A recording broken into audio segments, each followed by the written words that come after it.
Hi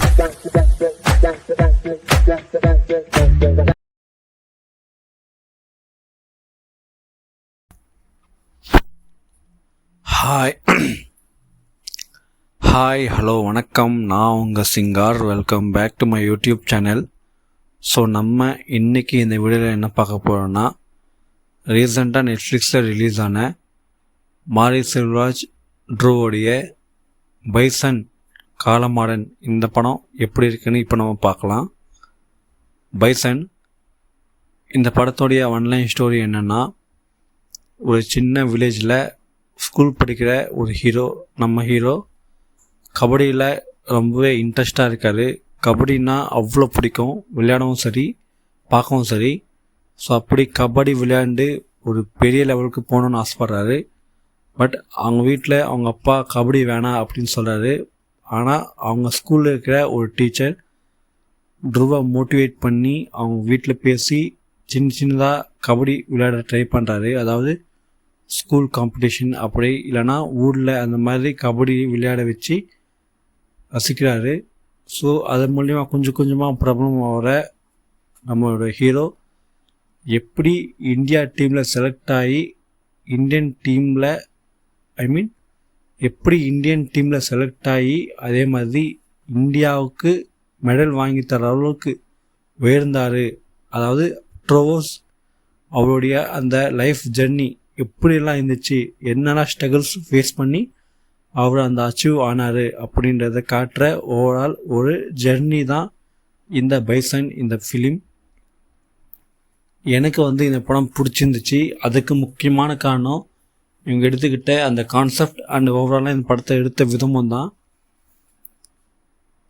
இந்த படத்தில் எனக்கு நிறைய விஷயங்கள் பிடிச்சிருந்துச்சு. அதில் முக்கியமாக சொன்னோன்னா மாரி செல்வராஜ் அவருடைய ரைட்டிங் அண்ட் அவர் இந்த படத்தை எடுத்த விதம்னு சொல்லலாம். ஸோ இந்த படத்தில் ட்ரூவோஸ் அவருடைய இந்த ஹீரோ கேரக்டருடைய அந்த கபடி பயணம் எப்படியெல்லாம் இருந்துச்சுன்னு காட்டுவாங்க. பட் அதுலேயே லவ், சென்டிமெண்ட் அண்ட் அதே மாதிரி அந்த ஊரில் இருக்கிற சில விஷயங்கள் பற்றி நிறையா பேசியிருப்பார். ஸோ அதெல்லாம் ரொம்ப சூப்பராக இருந்துச்சு சொல்லுவேன். முக்கியமாக அமீர் அண்ட் லால் இவங்க ரெண்டு பேருக்குள்ளுமே ஒரு ஒரு ஒரு பகை ஒன்று இருக்கும்.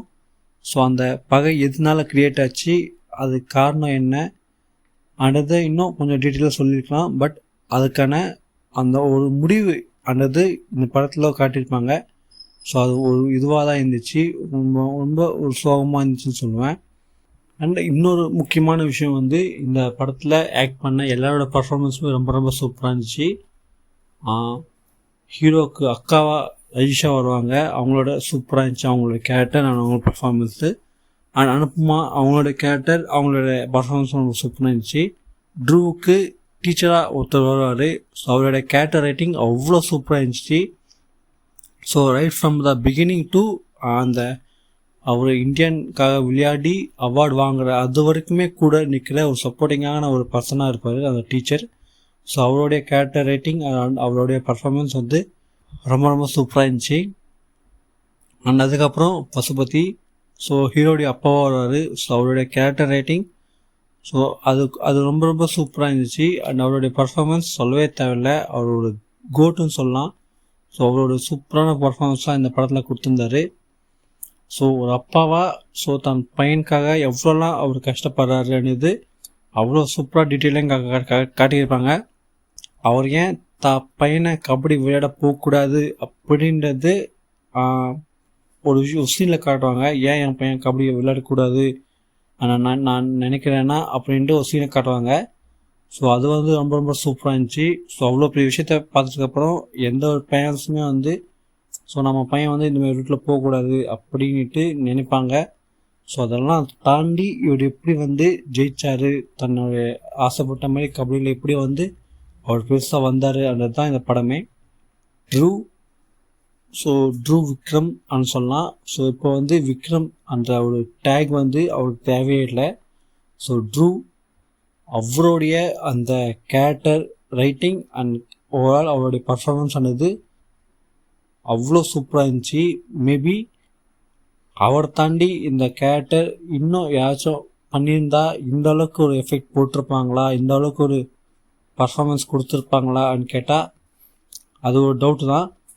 மேபி கிரேட் லெஜெண்ட்ஸ் கோட்ஸ் அவங்க பண்ணலாம், மேபி விக்ரம் பண்ணலாம், கமல் சார் பண்ணலாம், சொல்லி அந்த மாதிரி பெரிய பெரிய ஆக்டர்ஸ் பண்ணலாம். பட் இப்போ இருக்கிற சின்ன சின்ன ஆக்டர்ஸ் இந்த அளவுக்கு ஒரு எஃபெக்ட் போட்டு சூப்பராக பண்ண முடியுமான்னு கேட்டால் மேபி டவுட்டு தான். ஸோ வர்மா, ஆதித்ய வர்மா, அதுக்கப்புறம் மகான், இதெல்லாம் நம்ம ஒரு ட்ரூவாக பார்த்துருப்போம். ஸோ அது எல்லாத்தையுமே உடச்சி தள்ளி ஒரு புது மனுஷனாக, ஒரு புது ரூபமாக இந்த படத்தில் வந்து அவருடைய கேரக்டர் இருந்துச்சு. ஸோ அவருடைய ஒவ்வொரு விஷயமே, சிரிக்கிறது, அழுவுது, வருத்தப்படுறது, கவலைப்படுறது, சந்தோஷப்படுறது, ஒவ்வொரு விஷயமே அவ்வளோ பார்த்து அவ்வளோ சூப்பராக அவர் பண்ணியிருந்தார் பர்ஃபார்மன்ஸ் வைஸாக. அண்ட் கேரக்டர் ரைட்டிங் அவ்வளோ சூப்பராக இருக்கும். மாரி செல்வராஜ் அவ்வளோ சூப்பராக இந்த படத்துடைய கேரக்டர் ரைட்டிங் அண்ட் அவருடைய அந்த ஓவரால் அந்த இதுவே சூப்பராக இருந்துன்னு தான் சொல்லலாம். ஸோ இந்த படத்தில் வந்து அதுக்கப்புறமா வந்து அபீர் அவர் நடிச்சிருப்பார். ஸோ அவருடைய கேரக்டர் அண்ட் அவருடைய அந்த பர்ஃபார்மன்ஸ் வந்து ரொம்ப நல்லா இருந்துச்சுன்னு சொல்லுவேன். அதுக்கப்புறம் லால் அவர் வந்து நடிச்சிருப்பார். ஸோ அந்த ஒரு பர்டிகுலர் சீன் வரும். ஏன்னா லால் குரூப்பில் இருக்கிற நிறைய பேர் வந்து இறந்துருவாங்க. ஸோ அதுக்கு காரணம் வந்து ட்ரூவ் தான் அப்படின்னு எல்லாருமே சொல்லுவாங்க. ஸோ இவன் வந்ததுக்கப்புறம் தான் இந்த விஷயம் இருந்துச்சு, இவன் தான் போட்டு கொடுத்துருப்பான் அப்படின்ட்டு. பட் லால் வந்து நம்பவே மாட்டார். ஏன்னா இவன் கபடி விளையாட மட்டும்தான் வந்தான், அது இவன் கண்ணில் தெரியுது. ஏன்னா எல்லாருக்குமே அந்த நான் என்ன சொல்ல வரேன்னு இந்த படம் பார்த்தவங்களுக்கு தெரிஞ்சிருக்கோம் என்ன சீன் ஆகிட்டு.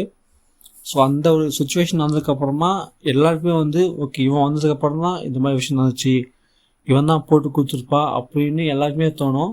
பட் அந்த ஒரு விஷயத்தில் அந்த லால் என்ற கேரக்டர் வந்து இல்லை, இவன் இல்லாமல் வேறு யாரோ தான் சொல்லி இந்த மாதிரி நடந்திருக்கு அப்படின்றது நம்புவார்.